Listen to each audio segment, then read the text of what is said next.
এবং আপনাদেরকে মনে করিয়ে দেই যে আমি যে লাল জুলাই গানটা লিখেছিলাম, আপনারা অনেকেই জানেন যে অস্ট্রেলিয়ার অ্যাক্টিভিস্ট রাহাত শান্তনু ভাই, এই লোকটার কথা না বললেন না।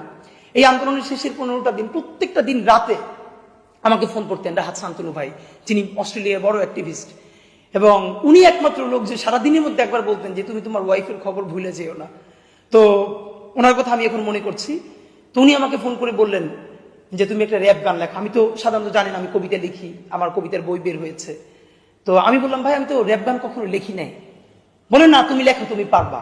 তো আমার প্রচন্ড তাড়া হচ্ছিল যে আমি চাচ্ছিলাম যে এই আমি যা রাস্তায় দেখছি, এই আন্দোলন তো এই স্মৃতি তো সব নষ্ট করে দেওয়া হবে, এই ন্যারেটিভকে মিথ্যা বলা হবে, সুতরাং আমি কিছু লিখে রাখি।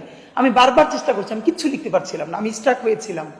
তখন হঠাৎ করে ভাই উনি যখন ফোন করে বললেন যে তোমাকে একটা র্যাপ লিখতে হবে, আমি 2বার বসলাম, আমি দেখি কিচ্ছু মাথা থেকে আসলাম না। ভাইকে আবার ফোন দিয়ে বললাম ভাই আমি তো কখনো র্যাপ লিখি না, আমি পারি না। তখন উনি আমাকে দারুণ ট্যাক্টফুলি হ্যান্ডেল করলেন। উনি বললেন কি আচ্ছা শোনো, তোমার গান লিখতে হবে না, তুমি তো এই গত 10 দিন ধরে রক্তের মধ্যে দাঁড়িয়ে আছো। কারণ আমি যা দেখতাম প্রতিদিন ওনাকে এসে বলতাম যে ভাই আমি আমার সামনে দেখতেছি কি হচ্ছে। তখন উনি বললো তোমার কোনো গান লেখা লাগবে না, তুমি ধরো আজ থেকে 50 বছর পর বাংলাদেশের মানুষ জানবে না আজকে কি হয়েছে, তুমি ইতিহাস লেখো, তুমি কি দেখছো, তুমি কিসের মধ্যে দাঁড়িয়ে আছো সেইটা লেখো, তাতে গান হলে হোক না হলে না হোক।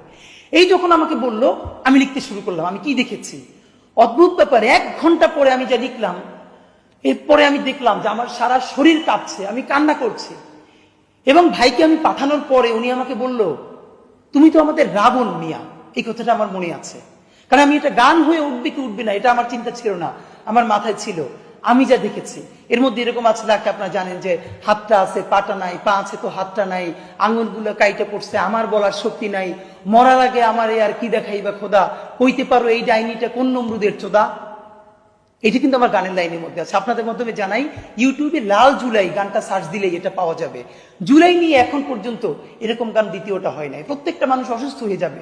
আর এই গানের একটা লাইন আমি বাহির থেকে চিন্তা করি নাই। ঠিক আমি যেই রক্তের মধ্যে দাঁড়াইছিলাম, আমি যা দেখেছি যে এপিসিতে মুখটা পিষে দিচ্ছে, মুখ থেতরে দিচ্ছে, মুখ থেকে দেখা চিনা যাচ্ছে না, হাতটা কাইটে পড়তেছে, হাত আছে পা নাই, পা আছে হাতটা নাই, আপনি নিতে পারবেন না। আমি আপনাকে বলি ভাই এই আন্দোলনের পরে 3-4 মাস রাতে আমি চিৎকার করে উঠছি ঘুমের মধ্যে।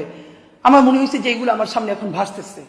তো এই গানটা শুনলে এখনো আমি কেঁপে উঠি। আপনাদেরকে অনুরোধ করি যে লাল জুলাই গানটা, এটা আমার লেখা, ইনকিলাব মঞ্চের ফিচারিং, আপনারা প্লিজ শুনবেন। তো এই হয়ে হয়ে তো বাংলাদেশ স্বাধীন হয়ে গেল। তো এই কথা যদি আমরা বলতে শুরু করি আমি জানি না কত দিন কত ঘন্টা পর বলতে পারবো।